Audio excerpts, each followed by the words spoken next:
Hello and welcome to Daily Reflection with Aneel Aranha. Today is the 21st of April, 2019. We're going to reflect on John chapter 20, verses 1 to 9. Early on the first day of the week, while it was still dark, Mary Magdalene came to the tomb and saw that the stone had been removed from the tomb. So she ran and went to Simon Peter and the other disciple, the one whom Jesus loved, and said to them, "They have taken the Lord out of the tomb, and we do not know where they have laid him." Then Peter and the other disciple set out and went toward the tomb. The two were running together, but the other disciple outran Peter and reached the tomb first. He bent down to look in and saw the linen wrappings lying there, but he did not go in. Then Simon Peter came, following him, and went into the tomb. He saw the linen wrappings lying there, and the cloth that had been on Jesus' head, not lying with the linen wrappings, but rolled up in a place by itself. Then the other disciple, who reached the tomb first, also went in, and he saw and believed. For as yet they did not understand the scripture that he must rise from the dead. Then the disciples returned to their homes. The Gospel of the Lord. I don't know if you've ever realized this, but things often seem bad at night.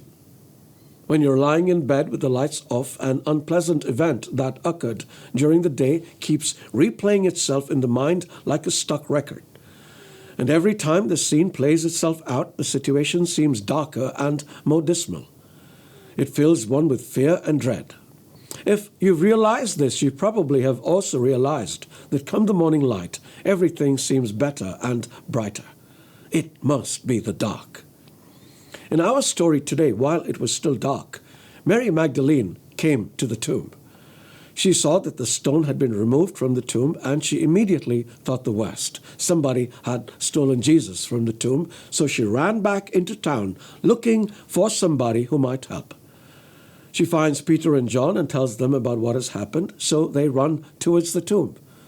John reaches there first, but waits for Peter to go in. And I couldn't help but wonder if he was wary of entering. It was a tomb after all, or just acted in deference to his friend who was also his leader. In any event, they entered the tomb and found it empty of everything except for the wrappings that had covered Jesus' body. Scripture says that they saw and believed, but believed what? That Jesus had risen from the dead, or that his body had been stolen? But grave robbers would not have left the linen wrappings behind.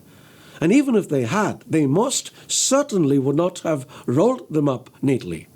So although they still hadn't put it all together, in their hearts, they knew the truth. Then they returned to their homes, trying to figure it all out. Faith is a funny thing. Even though on some level we believe things that are supernatural, there is another part of us that always seeks logical answers, explanations, reasons, rationales, and this can get in the way of the truth. I remember one instance early in my Christian journey. There were so many wonderful things happening in my life. I found myself afraid it was all too good to be true. And I cried out to Jesus, "Please, let this be real, Lord. Please let all this not be something that I am imagining." And I heard him say in that quiet voice of his, "Aneel, listen to your heart. It understands the truth." I felt peace when I did. And now I know that many of us doubt the things we hear or read about Jesus. I know we often question whether the wonderful things happening in our lives are really miraculous in nature. Brothers and sisters, listen to your heart. It understands the truth. And then we move from fear to faith.